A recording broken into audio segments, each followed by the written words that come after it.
ширкатҳои синамогароӣ хеле зиёданд, ки мудом барои мову шумо ҳамарӯза филмҳои навбанав пешниҳод медоранд. Бинандагони азиз, мо феҳристи ширкатҳои филмофарии Ҳолливудро идома дода, ин навбат шуморо бо яке аз ширкатҳои дигари он, ки боварӣ дорем аз филмҳои истеҳсолнамудааш хабардор ҳастед, Walden Media маълумот медиҳем. Walden Media яке аз сармоягузор, тарғиботгар ва дар умум яке аз ширкатҳои синамогароие мебошад, ки аллакай бо нишонааш дар оғози филмҳои бадил наздики миллионҳо мухлис ҷой гирифтааст. асосан филмҳои ин ширкати синамогароӣ дар асоси адабиёти маъруфи бачагонаи классикӣ, филмҳои бадеии тарҷумаи ҳолии ҷолиб ё рӯйдодҳои таърихӣ, инчунин филмҳои мустанад таҳия мегарданд. Аммо шитоб накарда ҳамаашро аз як сар оғоз мекунем.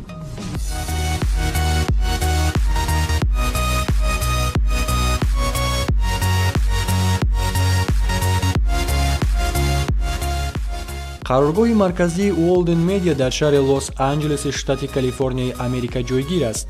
Walden Media соли 2000 аз ҷониби Майкл Флерти, ки пештар бо корҳои омӯзишӣ машғул буд, ва Керри Гарнет, роҳбари ширкати Dimension Films, таъсис ёфтааст. Ин ду нафар пеш аз иқдоми таъсиси ширкаташон дар ихтисосҳои гуногун дар донишгоҳи Тафтс таҳсили илм намуда буданд ва пас аз он ба ҳам муттаҳид шуда Walden Media-ро ҳамчун як ширкати корбар дар болои филмномаҳо, телевизион, нашриёт ва ширкати интернетӣ таҳти шиори «Бигзор филмҳо фароғативу ҳаётбахш ва паёми ахлоқӣ низ дошта бошанд» таъсис ёфтааст.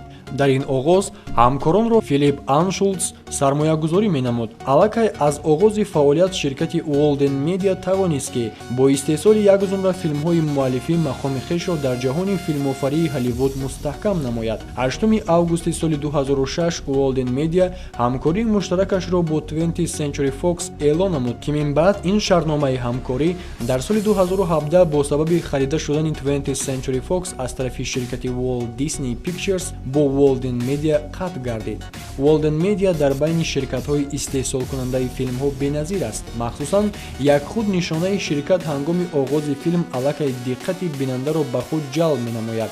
ба сифати нишонааш Walden Media сангчаи пароне, ки дар об бархӯрда парвоз мекунад, интихоб гардидааст. аз рӯи оне ки ғояи асосии таъсисёбии ширкат маҳз аз адабиёти бачагона ва филмҳо барои наврасон сарчашма мегирад, гуфтан мумкин аст он яке аз бозиҳоест, ки қариб дар тамоми филмҳояш ба бинанда намоиш дода мешавад. масалан филми «Ҷазираи Ним» дар бораи духтараке бо номи Ним, ки дар ҷазираи миёни уқёнус ҷойгир аст, нақл мекунад.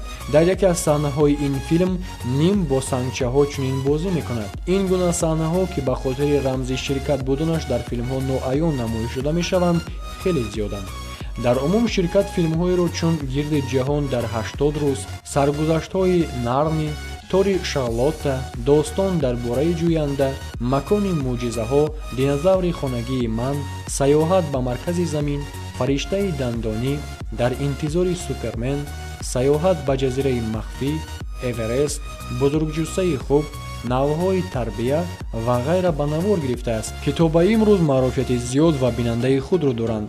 ширкат то ба ҳол соҳиби даҳҳо ҷоизаҳои баланд дар самти ҳунари филмофарӣ гардидааст. қароргоҳи марказии ширкат айни ҳол дар шаҳри Лос-Анҷелеси штати Калифорнияи Америка ва намояндагиаш дар шаҳри Бостони, Массачусетс ҷойгир аст.